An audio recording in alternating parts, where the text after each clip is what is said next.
Have you ever walked into a room and just felt completely invisible? Today, we're going to dive into some really powerful ideas from Dr. Shungu Mugadza. We'll explore why we sometimes pull away from each other and how, believe it or not, the smallest acts of connection might just be the key to healing some of our biggest divides.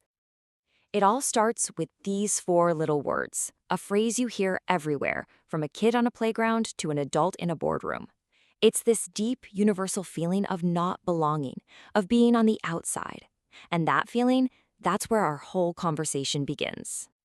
And look, this isn't some abstract idea, right? It's the gut feeling a child gets when they're being bullied. It's what an employee feels in a toxic workplace. It's that feeling anyone has when they're made to feel like an outsider just because they're different. This is the very root of disconnection. So the big question is, why does this keep happening? Well, Dr. Mugadza has this amazing framework for understanding it. She says that when we feel unsafe or disconnected, we tend to retreat into what she calls caves. These are these mental, social spaces we build that honestly just wall us off from each other. And she breaks it down into three specific types of caves, three main ways we get trapped and stop ourselves from building those bridges of empathy. So let's take a look at each one. So first up, you've got the cave of fear. This is the one we retreat into for protection. I mean, think about it. If you've been hurt or shut out again and again, pulling back isn't really a choice, is it? It becomes a survival mechanism. Okay, next is the cave of privilege. This one's like living in an echo chamber. It's this comfortable, unchallenged bubble where you're only surrounded by people who think like you, act like you, and look like you. It feels safe for sure, but it makes it almost impossible to understand anyone else's reality. And the third one, this is the cave of delusion. This is the space where, to protect our own comfort, we start to deny that other people's struggles are even real. It's a way of protecting ourselves psychologically, but it ends up just reinforcing the very problems we're trying to ignore. So you see the pattern here, right? Whether it's born from fear or comfort or denial, the end result is exactly the same. They all create this huge gap between people, a space where real, genuine human connection just withers and dies. Now, to make all of this really hit home, let's get into a story Dr. Mugadza shared. It is such a perfect example of how this all plays out in the real world, and it also shows us a surprisingly simple way out. Okay, so picture this. She's at a big, busy event. Everyone's chatting, laughing, walking around, but because of some mobility challenges, she's seated. She can't just get up and join those little groups that are forming and reforming all over the room.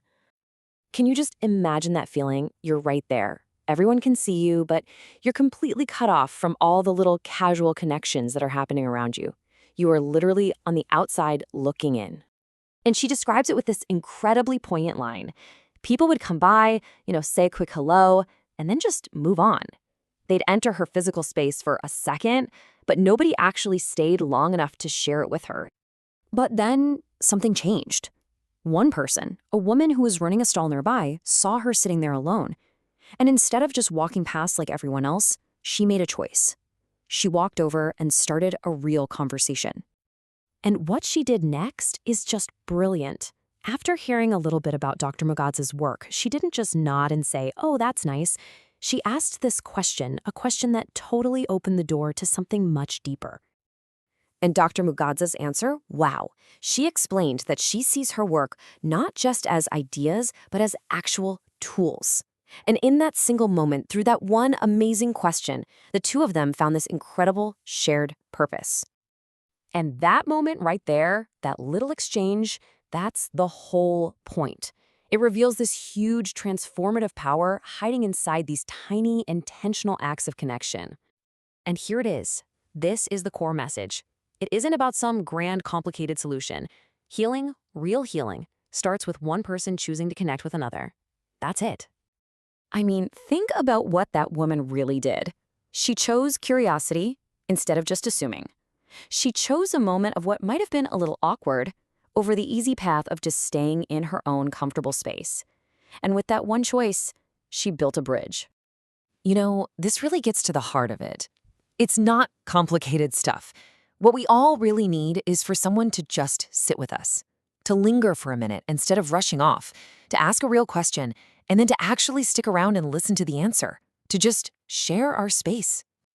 So, naturally, this brings us to the most important part of all of this. What do we do with it? This is where we have to turn the lens around on ourselves and ask, where are our chances to build some bridges?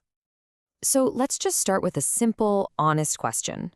What spaces, or maybe what conversations, or even people, are you actively avoiding just because they feel a little uncomfortable or unfamiliar? And think back to that framework we talked about. Where might you be stuck in a cave? Is it a cave of fear that's holding you back? Or maybe a comfortable cave of privilege? Or even a cave of delusion that's blinding you to what's really going on? So as you go about your week, just look around. Really look. Who in your world is on the outside looking in? Who's there but not really part of things? Who do you see sitting alone? And that brings us to the last question, and it's the most important one. Just like Dr. Mugadza, we all have something in our hands we can use. Maybe it's just a listening ear. Maybe it's a simple question. Or maybe it's just the willingness to sit with someone in their space for a minute. So, what will your tool for change be?